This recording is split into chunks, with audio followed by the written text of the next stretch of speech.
Group 1 ఎగ్జామినేషన్కి prepare అవ్వడం అని అంటే నా ఒపీనియన్లో ఏంటి అని అంటే ఎవరన్నా ఒక యాస్పిరెంట్ గ్రూప్ 1 లాంటి ఒక ఎగ్జామినేషన్ ప్రిపేర్ అవుతున్నప్పుడు ఓవరాల్గా అన్ని సబ్జెక్టుల మీద చాలా స్ట్రాంగ్ ఐడియాలజీ అంటే స్ట్రాంగ్గా ఇన్ఫర్మేషన్ వస్తుంది. ఆ తర్వాత ఓన్గా ఒక ఐడియాలజీని డెవలప్ చేసుకుంటాడు. అంటే మీరు polity, governance, ethics, public administration, law, తర్వాత economy, geography, science and technology, history ఇవన్నీ చదువుతారు. కాబట్టి ఇవన్నీ చదివిన వాళ్ళుగా మీకంటూ ఒక సపరేట్ పర్సనాలిటీ ఇంకా స్ట్రాంగ్గా ఎస్టాబ్లిష్ అవుతుంది.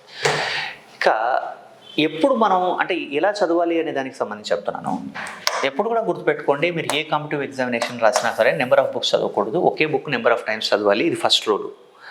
నెంబర్ ఆఫ్ బుక్స్ చదవకూడదు అంటే కన్వెన్షనల్ ఏరియా కోసం. అలాగే సిలబస్ కాపీ తీసుకోండి. పబ్లిక్ సర్వీస్ కమిషన్ నుంచి అంటే పబ్లిక్ సర్వీస్ కమిషన్ సైట్ నుంచి మీరు ఒక సిలబస్ కాపీ డౌన్లోడ్ చేసుకోండి. ఆ సిలబస్ కాపీ మీ దగ్గర ఉంచుకోండి. నేను మీకు ఎలాగో సిలబస్ నేను చాప్టర్ వైజ్ కాకుండా ఇంటర్లింక్డ్ ఏరియాస్ ఏవైతే ఉన్నాయో 1 by 1 అవి మీకు మొత్తం నేను డిక్టేట్ చేస్తాను, లేదా మీకు ఒకసారి దాన్ని PDF రూపంలో అయినా ఇవ్వడం జరుగుతుంది ఎవరైతే ఈ క్లాస్ వింటున్నారో వాళ్ళకి. ఆ తర్వాత మీరు కన్వెన్షనల్ ఏరియా మీద ఒక కమాండ్ వచ్చాక ఏదైనా ఒక పుస్తకంలో ఉన్న సమాచారం మొత్తం మీరు ప్రిపేర్ అయిన తర్వాత అట్లీస్ట్ ఒక 6 to 7 రివిజన్స్ మినిమం అండి. వీలైతే ఒక 10 రివిజన్స్ చేస్తే బెటర్. కాబట్టి అంటే 10 రివిజన్స్ చేయడం పాసిబిలిటీ అవుతుందా సార్ అని అంటే అవుతుంది. కాకపోతే దానికి ఒక సిస్టమేటిక్ అప్రోచ్, ఒక సైంటిఫిక్ వే ఉంటుంది. అది మనం ఫాలో అవ్వాలి. ఆ తర్వాత ఏం చేయాలి అంటే మీరు ప్రతి అంశానికి సంబంధించి ఏదైనా ఒక కరెంట్ ఇష్యూతో, పేపర్లో వచ్చే ఇష్యూతో లింక్ చేసుకుని ముందుకెళ్ళాలి. అంటే ఇప్పుడు ఫర్ ఎగ్జాంపుల్ మీరు ఒక పేపర్ ఏదైనా ఒక న్యూస్ పేపర్ చదువుతున్నప్పుడు ఒక ఎడిటోరియల్, అలాగే మిడిల్స్ ఉంటాయి.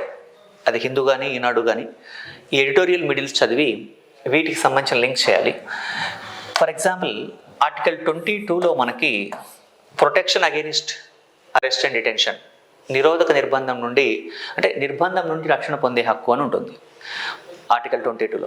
ప్యూనిటివ్ డిటెన్షన్, ప్రివెంటివ్ డిటెన్షన్ అని చదివిన తర్వాత నిరోధక నిర్బంధం, శిక్షాపరమైన నిర్బంధం అని చదివాక 22 clause 1, 2, 3, 4, 5, 6, 7 అలా మొత్తం చదువుతారు. దీనికి సంబంధించి మీకు కన్వెన్షనల్ ఏరియా మీద కమాండ్ ఉంటుంది.